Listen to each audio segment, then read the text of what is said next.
MusicalTalk, the UK independent musical theatre podcast. Well, we've been from 1955 to 1985 to 2000 and...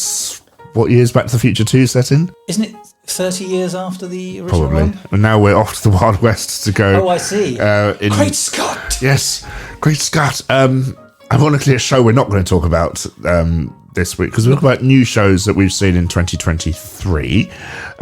We discussed a myriad of shows over the last couple of weeks. We're going to carry on with that discussion now. Hello, Thos. Hello, Nick. How are you? Well, I'm not called Scott, which means I'm not the Great Scott that we've already mentioned. No. We should say that I've not seen Back to the Future, but you have, and like it. Yes. And it's a show I feel I ought to see. So I think we shall be talking about it in the future. We shall see it together, I think, some point in this year. But let's talk about a show that you've seen. Yes, I want to... I say briefly, you know what we're like, Thos. We'll still be talking about it in 10 years' time. But Mrs Doubtfire, another film-to-stage adaptation, of which I have no problem, because I think if you have a good story, it doesn't matter how it's told, whether it's done on stage or film, there's still an art to it. Mrs Doubtfire, playing at the Shaftesbury Theatre, the Doomed Theatre, Thos, do you think? Well, it does have a reputation that many of its shows haven't lasted a long time, but I think that's unfair. Yeah, I mean, Hairspray was there a long time with Michael Ball. And sometimes it goes for deliberately short runs. I'm sure Be More Chill was there, and I saw it there. Yes, it was great. And what else has been there? Stomp, if you want to go back far enough. Let's go back to last week. Yeah. Mrs Doubtfire is there now, and it's very, very polished, excellent production. There's not much I can really say about it. Well, that's a great pity for a podcast. Yeah. Because the interpretive dance just isn't going to work. Let me ask you a few questions about it, and let me tell you my own interpretation of it. I hadn't heard that Mrs Doubtfire was coming to the West End as a musical until I saw the advertising campaign on the Underground. And I thought to myself, I can see why they're turning it into a musical, but am I interested? And I'm going to reveal something odd here. I've never seen the film. Okay. Through choice or just the wrong age? I was the wrong age, and I've never warmed to Robin Williams. Okay. So I'm sure the feeling's completely mutual. Well, I never much fancied seeing the film, and I never saw it. But I can understand, as a great successful film, it would be turned into a musical, and I agree with your view that if the source material is any good, why shouldn't it be a musical? If there's a reason for it to be a musical, and that might be the question to ask you in a minute. But the advertising was very interesting. It had lots of images of the Mrs Doubtfire character, the nanny, in various dance poses or from behind, basically obscuring. Yes, indeed, the advertising is from behind with her hand in the air. What it didn't do was go on to say who was playing the Robin Williams character. It was all quite enigmatic in its way. It was all about images to draw people in to the concept. And I suppose, I'm guessing, that it's because it's got to make Mrs Doubtfire work separated from the performance by Robin Williams, because obviously the late Robin Williams is no longer with us and wouldn't be appearing in the West End even if he were, I'm sure. Does it enhance the film by being a musical?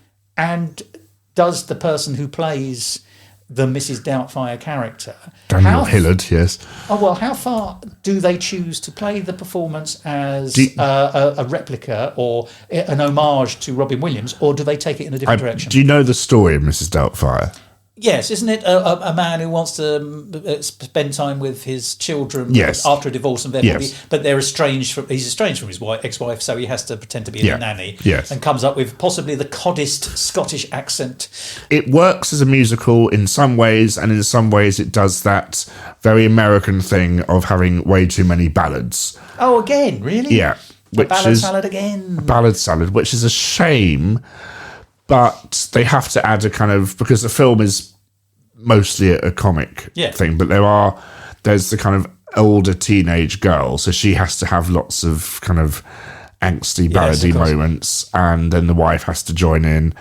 But there are some moments that are just absolutely dazzling. There was a kind of, that word we're going to use for the first time this year, diegetic moments. Oh, jolly good, yes. Which I've never seen done on stage before, where the character of Daniel Hillard is a entertainer. He wants to be on television and things.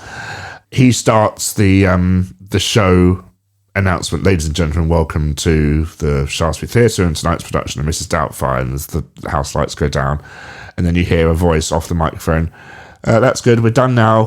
Can I do it as Prince Charles? Ladies and gentlemen, welcome to this production of... Must have been a while ago if he was Prince Charles. Can I do it as Sean Connery?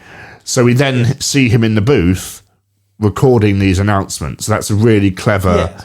And I immediately at that point, I went, this knows... Yes, it's playing with what its context. Doing. Yes, quite. Then later on in the story, he is behind the scenes at a TV studio or something, and he sees, I'm going to use a modern word here, Thomas, something called a loop machine. Oh, now, am I right in thinking this is the thing where you make a noise into it and press the pedal and then it just repeats it over and over again and people then improvise songs to it? Yes. I have seen this in action. I'm aware of the concept. Edward Sheeran does it, I believe, the popular redhead singer. Oh, fine. I saw that in Edinburgh a couple of years ago. Yeah. Something new for me, obviously not for you. Well, no, but forgive me, it's great. The reason I mention that is because actually it was before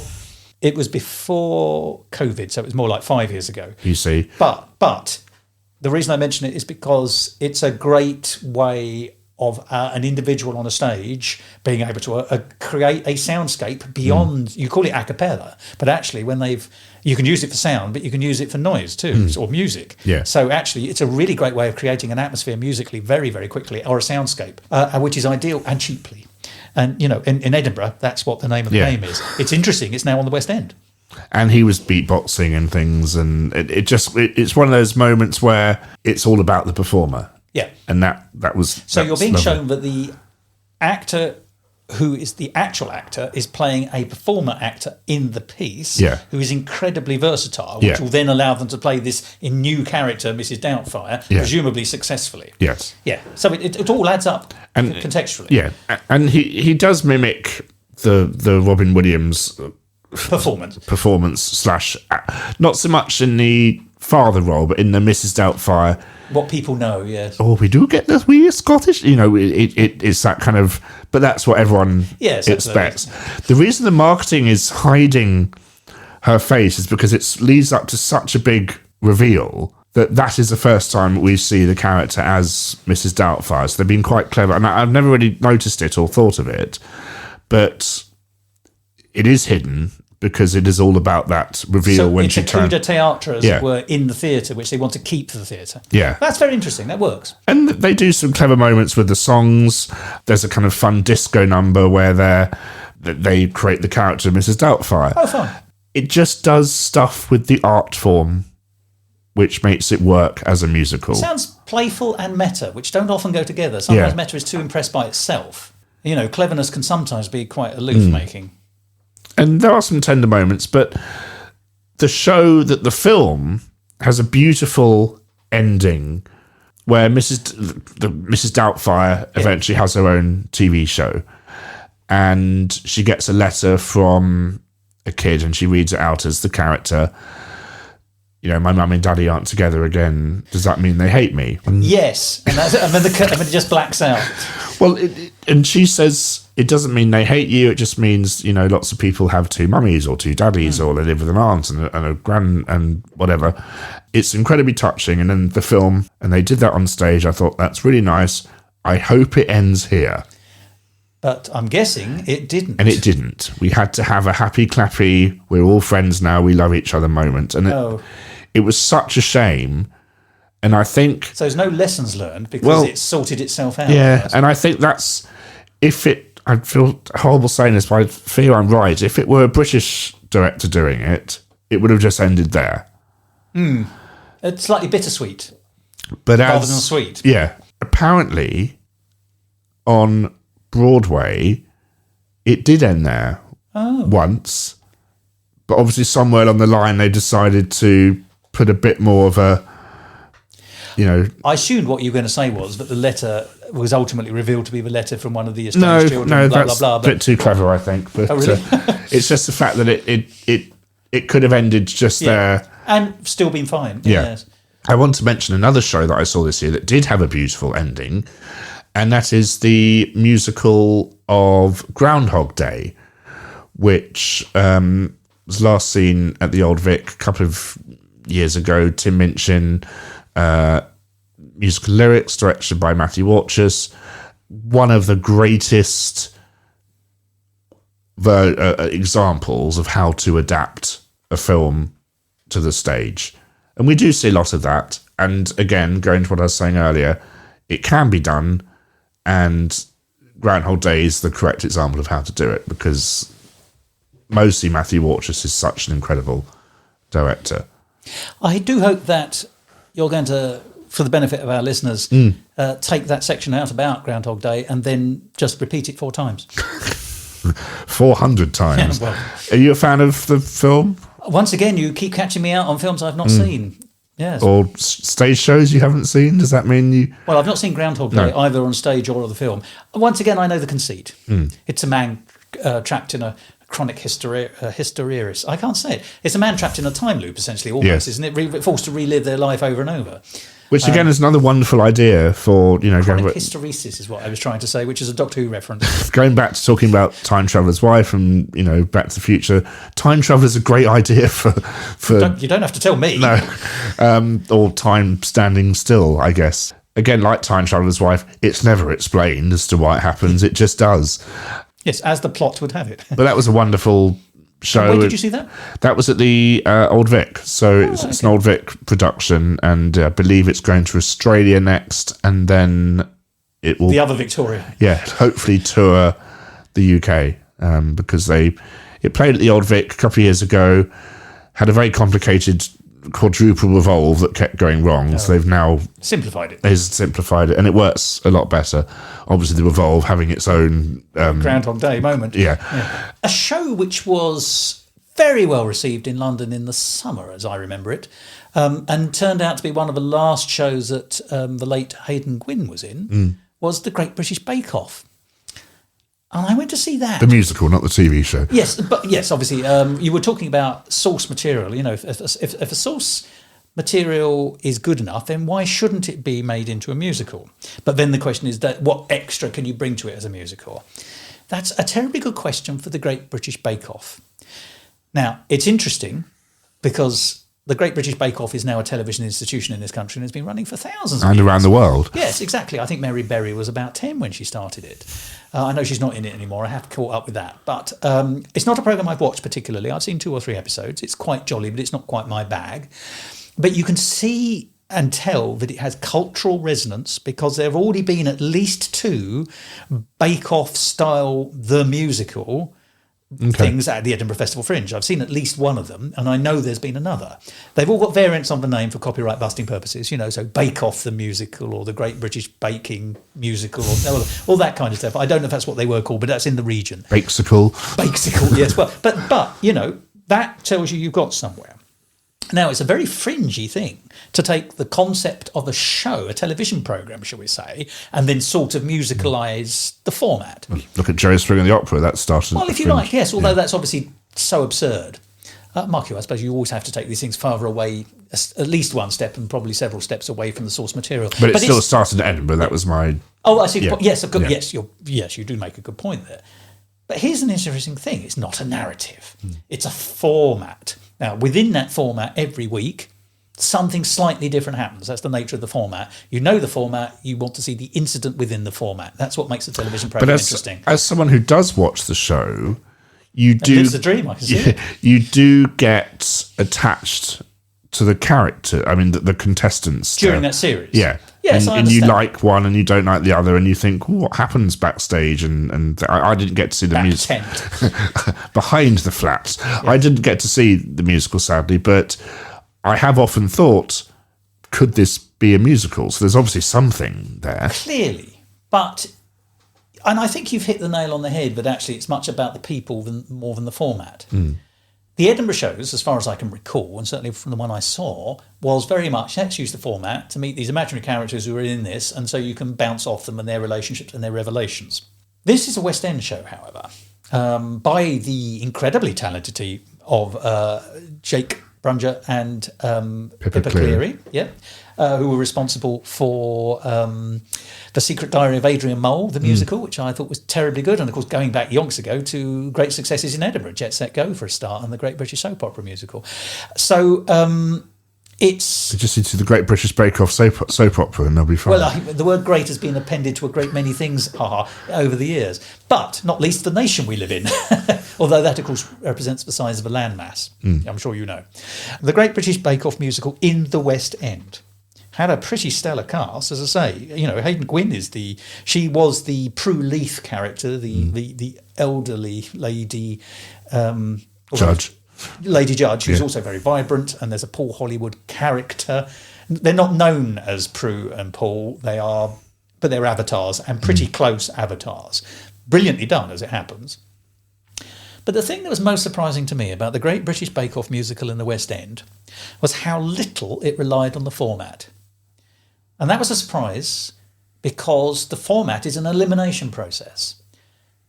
And you would expect there to have been more elimination in this piece. Is the person I like amongst their repertory of likeable contestants or non-likeable contestants going to make it through to Act 2? In the Great British Bake Off in the West End, there is only one elimination round in the whole of Act 1.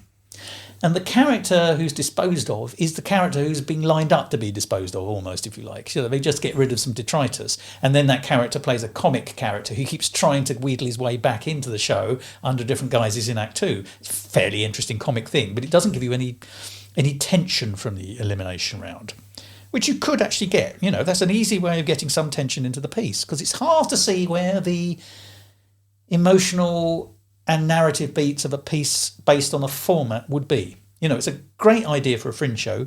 Does it work in the West End? In Act 2, you're running out of time to get your plot resolved. So you've still got a very large number of your cast of characters. There's one obvious baddie, and, you know, she couldn't have been more baddie. You know, basically, I'm not here to make friends, and she's prepared to cheat. Does she come on with mustachios? She might as well do. Yeah. I mean, she's not quite panto villain, but it's all it's more or less direct to stage. I'm going to do this now. I'm going to hide his lucky sweater and all this kind of stuff. You know, I'm going to give everyone a sweaty soggy bottom. Yeah, well, but the level of villainy is very low. But, you know, she is ruthless and unpleasant, and you're supposed to dislike her immediately, and of course you do. Quite right. But as I say, at the beginning of Act 2, you've only eliminated one character.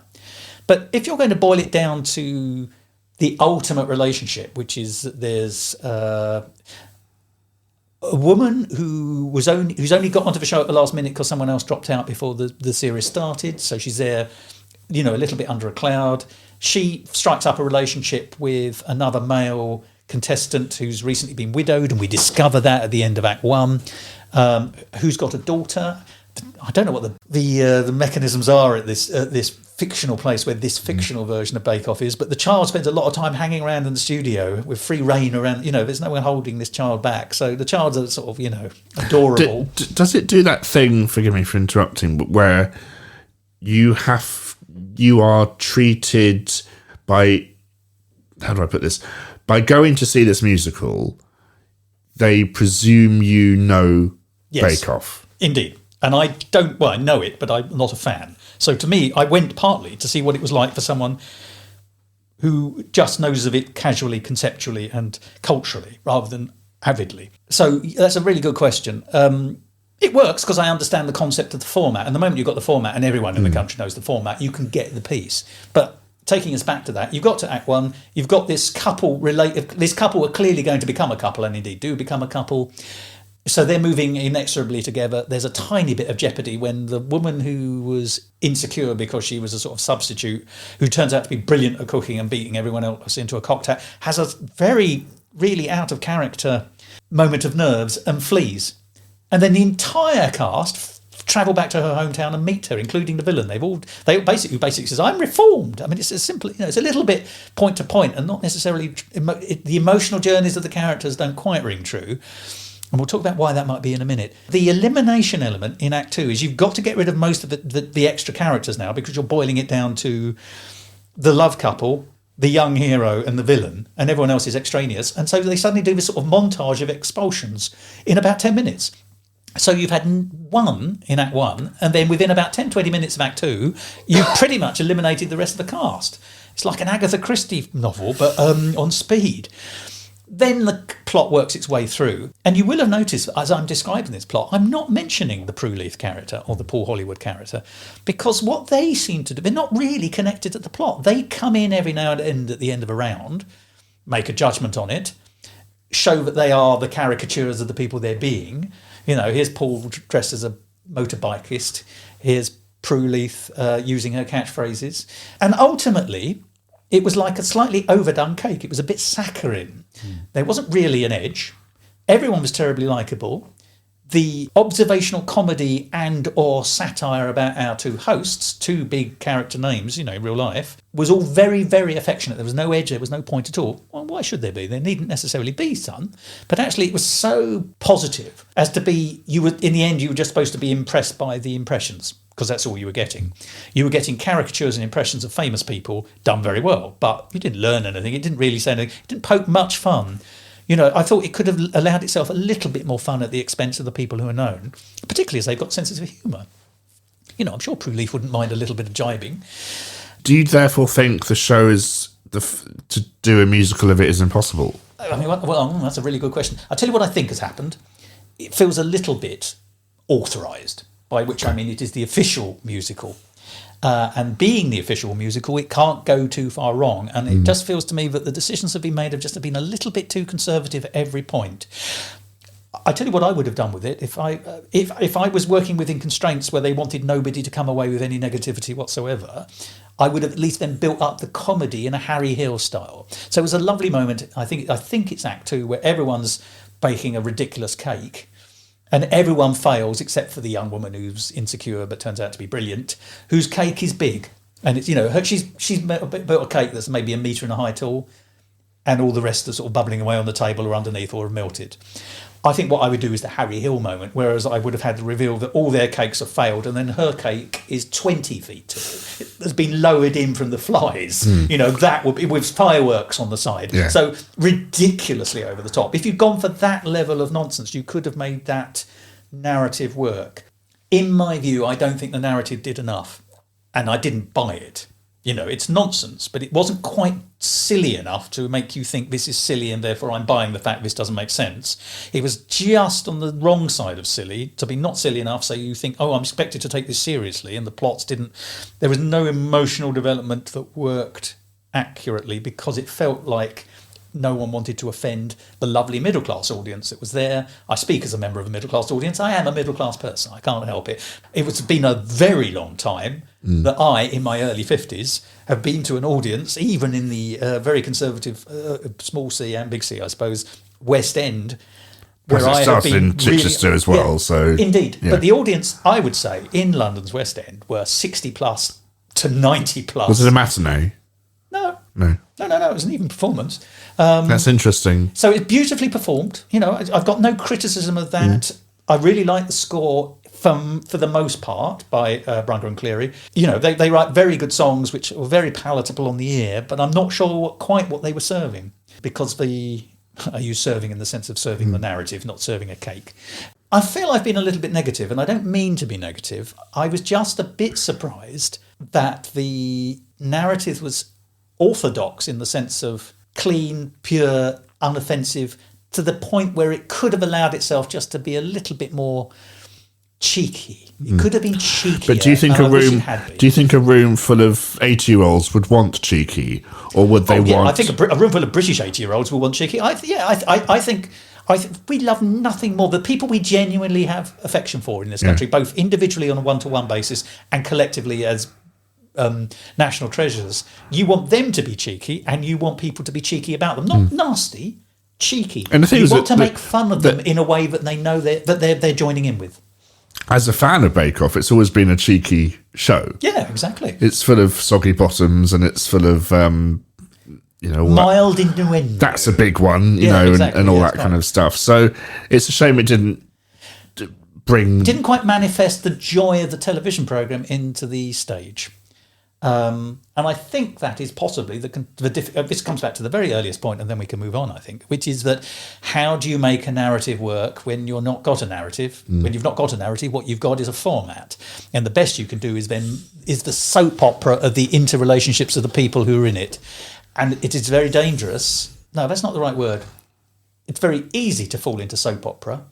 Soap opera is essentially incident without meaning, and I would argue that's what we got. It was a perfectly pleasant way of spending 2.5 hours, but there was an awful lot of incident and it had no meaning. Could be a case of too many cooks spoil the bake. Yeah, I tell you what it was. It was a souffle, and a souffle has an awful lot of air in it. Yeah. It was very clear to me that most of that audience were enjoying themselves immensely. Good. And that's, yes, absolutely. And it's a British musical, a new British musical, which is always nice. I wonder if it will be revived very much. I'm sure the immersive production will open in 10 years' time in a gingham tent. In a Greg's. Yes. Greg's the musical. How lovely. I'm going to talk briefly about The Wizard of Oz, which I saw at the London Palladium. And your little dog too. Yeah, and I saw the little... It's an odd production. It's but before we even go into the odd production, don't you think The Wizard of Oz is an odd musical on stage? It's an odd musical anyway. It is, yeah, you're right. I loved the film as a child. I tried to watch it recently. I could not stomach it. Oh, really? I think once she's gone from sepia into colour, that's the best bit of the film. And she's sung the best song, Somewhere Over the Rainbow. I just find it tedious. It's just the same format. It's the same songs. She meets the follow me over. If I only had an insert item here. Yeah. And the stage show tries to do different things, especially this newer production. It's the Lloyd Webber, Tim Rice beefed up version of The Wizard of Oz, which I don't mind at all. I think they did it a good favour by adding some more material to it. Well, it gives it the variety you were talking about, because you're right. There isn't. I hadn't really spotted it. Can I just briefly say I love the film and I still enjoy it as an adult. But you're right, and we've been exploring loosely over the last 2 or 3 weeks actually the idea of good lyrics having an idea behind them. And whilst there's an idea about I am missing something from my personality, and it'd be lovely to find it. Is it external or is it internal? Which like of course is what the whole thing's about. Yeah. You can overhammer that because you're right, the same song is repeated over and over again. And the score does go off in the second half, shall we say, of the film. Once you've got past, for me, the cutting off point is Optimistic Voices, which is, you're into the woods, you're out of the woods, you're doing something to the woods.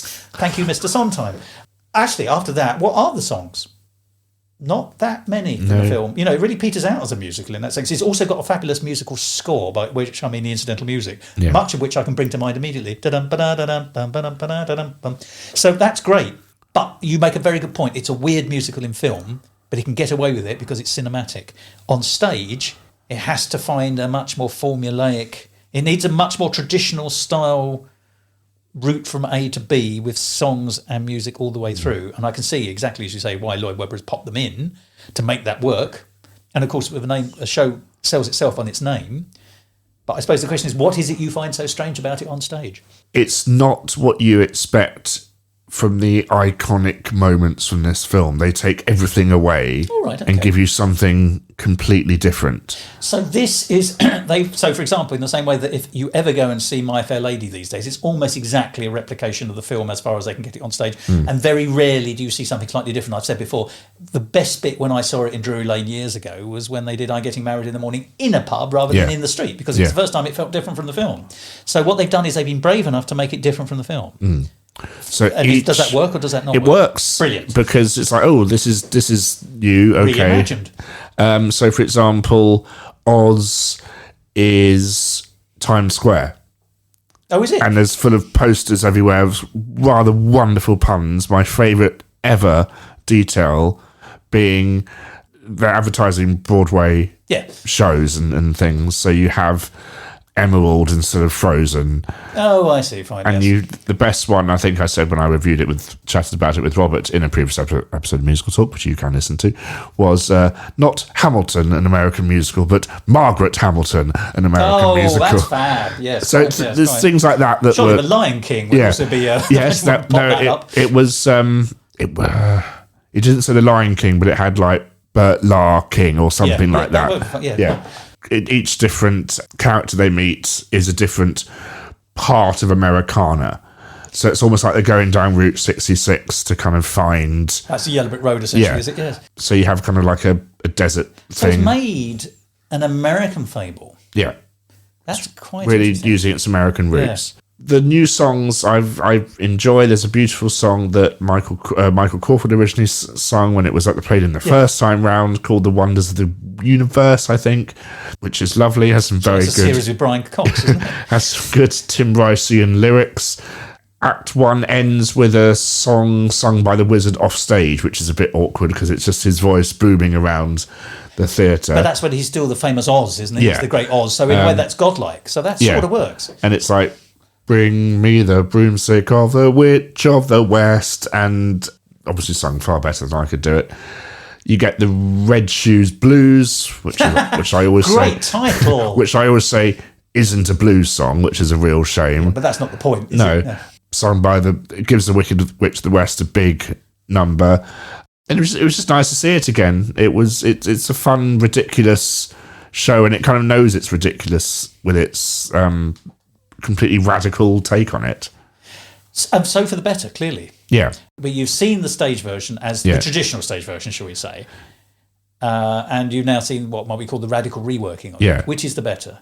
I never saw the RSC production. The only version I have seen on stage is the Lloyd Webber. Yeah. But I did see one of the, I think I saw it at the Polka Theatre for Children many, many years ago. I preferred this one. Just because it's more imaginative. It didn't seem as tedious because it wasn't just here's the film plonked on rehash, stage. Yeah. But when you try and plonk the film on stage, the film is so, again, it's like Charlie and the Chocolate Factory. You'll never be able to recreate sets like that. So why bother? Do something completely different and make it work in a new way. Yeah, in a new way. For stage, in fact. Yeah. That sounds really interesting. And there's lovely musical detail I loved. In one of the new bits that Andrew wrote, the Dorothy has a line called "Nobody Understands Me," which is a major version of da da da da da da, which is the it's the incidental music, which I mentioned. Yeah. Oh, right. You see, I mean, I might be reading too much into it, but no, I'm sure you're right. I mean, he's, I said when we were talking about Sunset Boulevard a couple of weeks ago, this man has got proper theatrical chops. He knows what he's doing. But if, forgive me, that little jingle of incidental music is the carrying on. I've got a friend who whistles that as he walks down the road. Cycles down the road with a dog. He's a professor. It's interesting, isn't it? Oh, it's part of the musical soundscape of the film. I have to tell you, the big take home from this conversation about that is going home and now doing a bit of analysis about the film, because the film is so legendary. I suspect you're right. We've never bothered, most of us, to actually sit down and work out, is it narratively any good? Maybe it's narratively good, but isn't necessarily very successful as a musical. I think it was more about look what we can do. Yes, possibly. And every time I hear, I said that they're a bit tedious, the songs, but they are brilliant songs. In the film? Yeah. Oh, well, yes. But that whole Munchkin sequence, the mini operetta, they call it, even the If I Only Had a Heart, or Only Had a Brain, or Only Had the Voive and the Noive and all that, they are brilliant. The lyrics are astonishing. Harold Arlen is a great composer. And Yip Harburg, I think, wrote the lyrics. So he was no slouch. He did Lydia the Tattooed Lady for Groucho Marx, in case you're interested. Where was the musical in 1939? We haven't had Hammerstein yet. No, they were looming on the corner, weren't they? But we'd have had Porgy and Bess by then. We'd have had operetta was still around. I'm just, you'd have had the great 30 shows. Anything Goes, the original version, anyway. Yeah, but they were more kind of Broadway comedies. Frivolous comedies, weren't they? And the film isn't a comedy, is it? We shouldn't forget that. It's not. Yeah. Is there a serious musical? What are the serious musicals from the 30s? Did they find success? And the answer is they didn't. I mean, Porgy and Bess wasn't successful. I know it's not blah, blah, blah, but... And the song is called Over the Rainbow, not Somewhere Over the Rainbow. Oh, really? Is it? Yeah, according to the programme. I've seen it somewhere in brackets, Over the Rainbow. Yeah. I mean, that is a great song, obviously. Lovely. I do like Julian Clary's version of it. Okay. There's a place I heard of once in an old lay-by. Can I mention Julian Clary and also the Palladium Pantomime, which I saw a couple of weeks ago? It's the old format. It's the same people that have been doing it for donkey's years. Outside of this recording, you refer to it as a repertory company. Yes, which I think is nicer. You go and see the performers, but there was a very touching moment where... What was it this year, by the way? It was Peter Pan this year. Oh, right. With a dame. With a dame, yes. And so tell me the touching moment, and then we'll talk about the role of a dame in Peter Pan. So...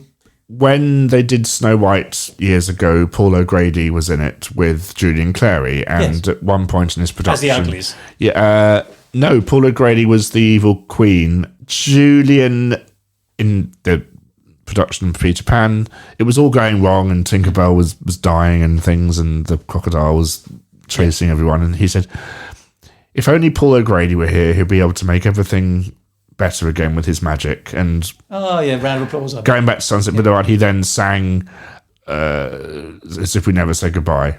Oh, right. So it kind of thought, this is really meaningful, a touching moment in a pantomime. And then, of course, we had to have the line, last year, just before I went on, I got a letter from Paul O'Grady wishing me give me a big hand on my entrance. Yes, it's quite. I thought you were going to say, well, to use the old-fashioned 70s vernacular, when Tinkerbell is dying, the audience are supposed to shout out, "I do believe in fairies." Yeah. If Julian Clary was leading that, there would be a 70s resonance. We had a lot of that because the great performer Rob Madge was playing Tinkerbell. I know them from Timpson the Musical. Yeah, they were brilliant. Yeah, and Peter Pan never works as a pantomime because it's not a pantomime. In this production, they even make reference to the fact that J.M. Barrie will be turning in his grave at the version they were doing.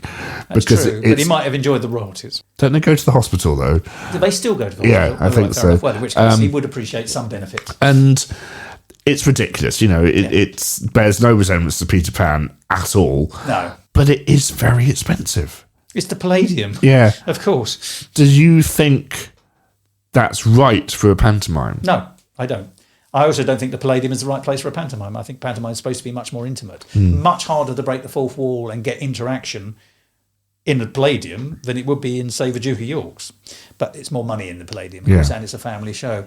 I still want to hear about the Dame, because as people will know who've listened to Musical Talk for a very long time, I agree with you. Peter Pan is very much on the outskirts of a normal pantomime. Peter Panto, great name. Yes. But the reason for me is because it's about the only pantomime I can think of that mostly doesn't have a dame. Very occasionally they do have a dame.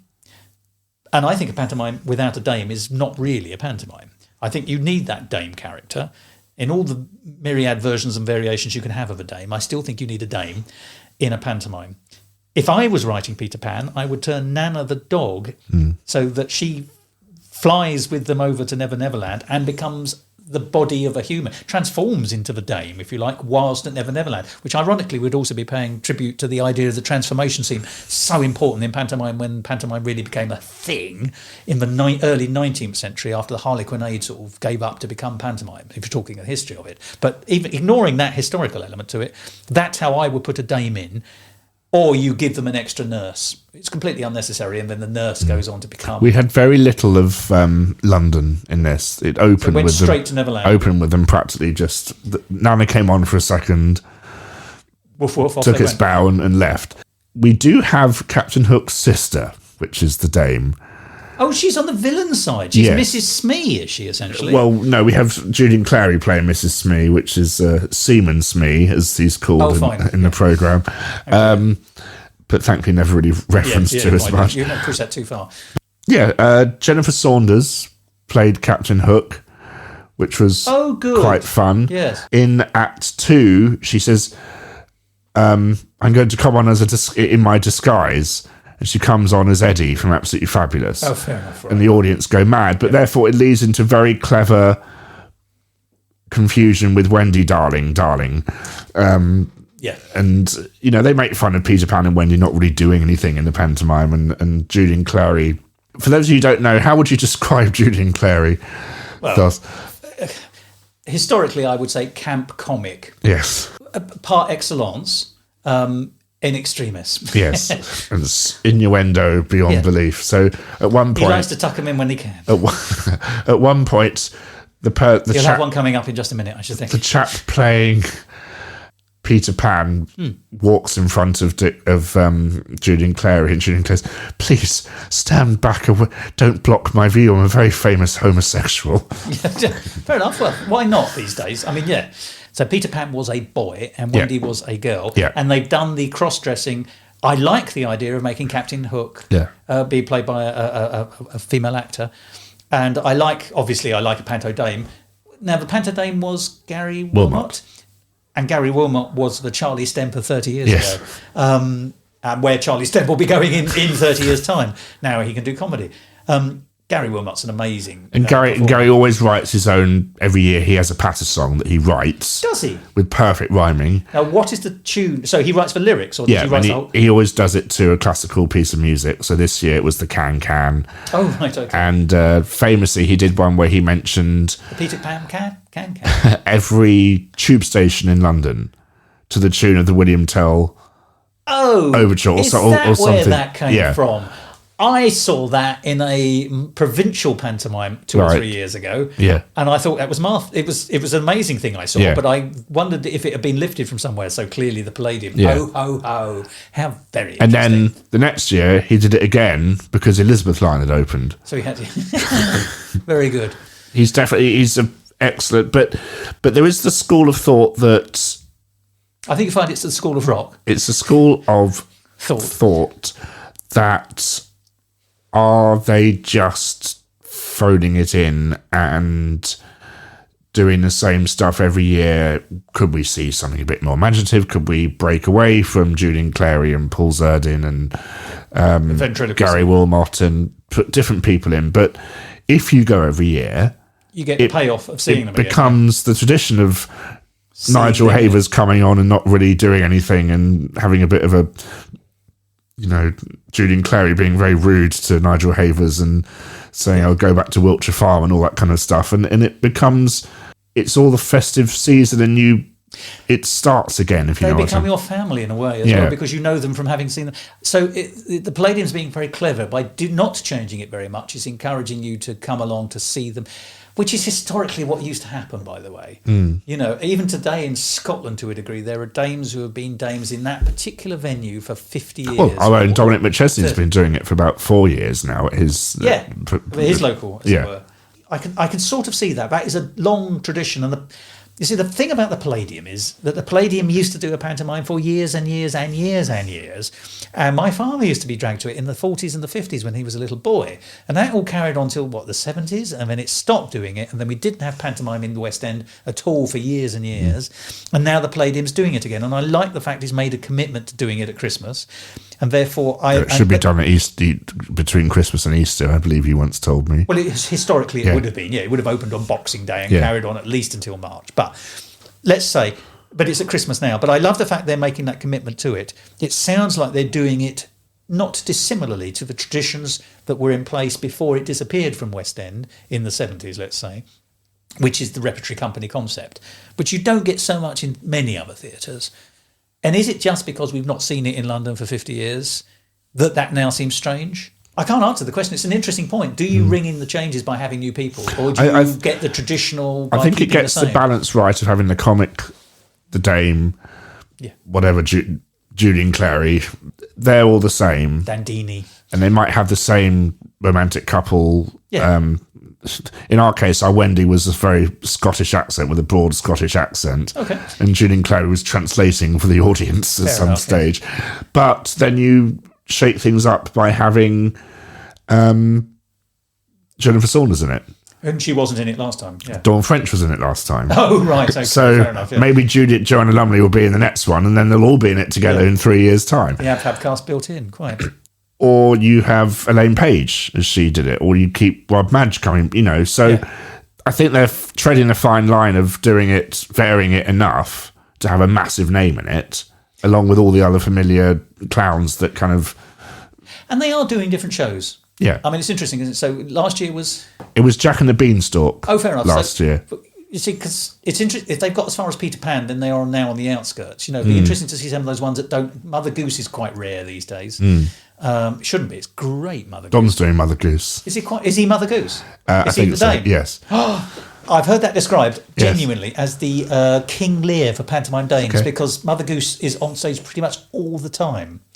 I think we'll leave it there, Thos, if that's... I think we shall. Okay, but thank you so much for visiting 2023 with me, and I hope you can stay for 2024. Absolutely. Now, where shall I send the spare bed's ready? The spare bed's ready to go. Where do you want me to take it? So, Michelle, you've got some episodes coming up, haven't you? Do you want to share what you're going to be doing? Well, I'm delighted to say that I hope very shortly you'll be able to hear 3 episodes with the wonderful Tom Arnold about Bob Fosse, amongst other things. So I think that's enough at the moment. But he and I discussed the 3 films that Bob Fosse directed, which are Sweet Charity, Cabaret, of course, and All That Jazz. Okay. So join Thossie for that discussion on Fosse. Absolutely. And we shall... Join Nikki for... something else. We shall speak to you soon. Thank you very much for listening to this episode of Musical Talk, and we'll see you next week, Thos. Thank you for listening to this week's episode of Musical Talk. To find out more about the world of Musical Talk, you can visit our website at musicaltalk.co.uk, where you'll find all our episodes, or you can listen on Spotify, Apple Podcasts, or YouTube. Please follow us on Twitter and Instagram at Musical Talk.